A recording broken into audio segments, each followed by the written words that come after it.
I'll be honest. Your love ain't it, totally me. Assalamualaikum.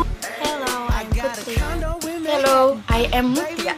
We are from 9T MTS. Today, I will tell you about how to make Ice Geprok. Tools, glass, spoon, straw.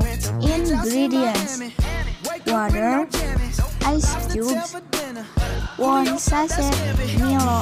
First, put ice cubes into the glass.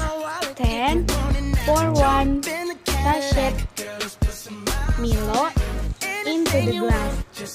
Then, pour water and mix until smooth. Next, put a straw. Finally, Ice Geprok is ready to drink. Thanks for watching. Wassalamualaikum. Bye bye.